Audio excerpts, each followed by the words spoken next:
Assalamualaikum warahmatullahi wabarakatuh. Perkenalkan, saya Wildan Fuad Ayaki dengan NIM 2305090021 dari Prodi Pendidikan Teknik Informatika dan Komputer Fakultas Teknik Universitas Negeri Semarang. Video ini dibuat untuk memenuhi tugas data mining. Kali ini kita akan melakukan clustering data kategorikal menggunakan metode KMODS tanpa library langsung. Metode KMODS adalah versi Kamin untuk data kategorikal. Jika Kamin menghitung jarak menggunakan jarak Euclidean, maka KMODS menghitung perbedaan antar kategori, disebut dissimilarity. Intinya metode KMODS ini semakin banyak atribut yang berbeda, semakin jauh dua data tersebut. Di sini saya menggunakan dataset smartphone yang saya ambil dari Kaggle. Pertama-tama kita import library dasar, yaitu library pandas, random, counter, dan matplotlib.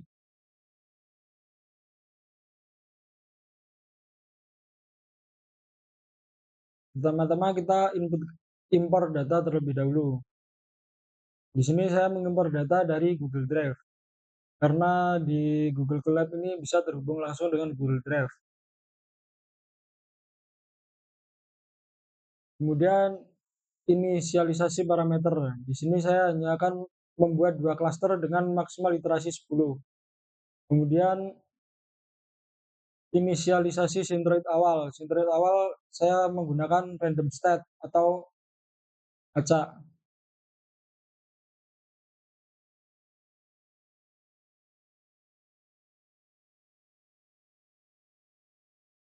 Di sini kita buat tiga fungsi pendukung, yaitu dissimilarity untuk menghitung perbedaan kategori antar dua data atau menghitung jumlah atribut berbeda antar dua record. Kemudian menggunakan getMod untuk mencari nilai terbanyak atau mengambil modus dari list nilai,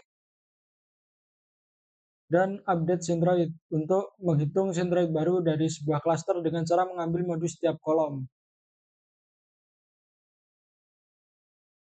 Kemudian kita masuk ke algoritma KMODS-nya. Pertama-tama adalah menghitung jarak dari tiap data ke semua centroid. Ini kodenya. Kemudian masukkan data ke klaster dengan jarak terkecil menggunakan dengan menyimpan data.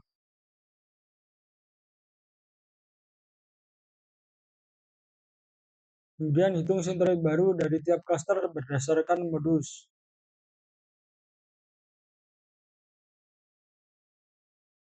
Dan ulangi sampai centroid tidak berubah, artinya centroid sudah konvergen.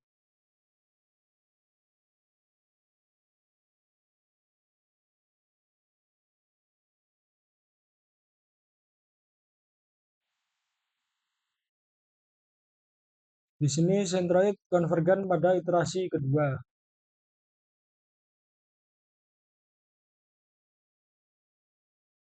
Setelah iterasi selesai, di sini iterasi selesai pada iterasi kedua, kita tampilkan centroid akhir dan jumlah anggota setiap klaster.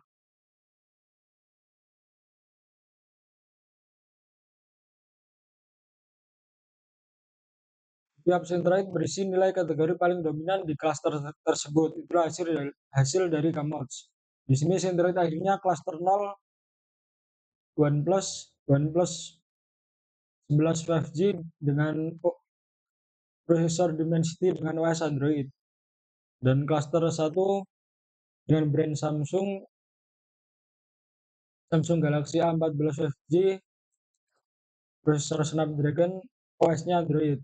Label klasternya klaster 0 terdiri dari 16 data, klaster 1 11 data. Kemudian kita munculkan sebagai tabel.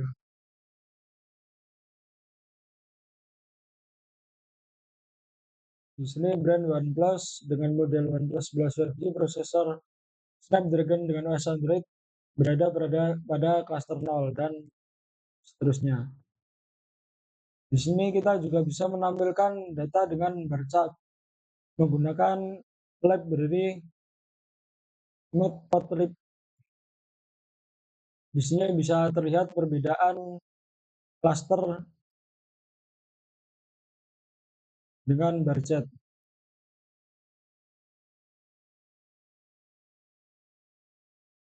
Jadi kita sudah berhasil membuat algoritma Kamos tanpa library. Langkah-langkah utamanya tadi adalah inisialisasi sentre kaca menggunakan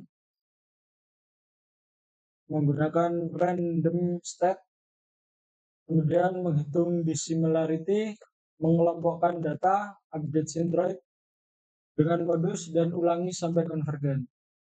Sekian dari saya, terima kasih sudah menonton. Semoga video ini membantu kalian untuk memahami algoritma Kamos. Sampai jumpa di lain kesempatan. Wassalamualaikum warahmatullahi wabarakatuh.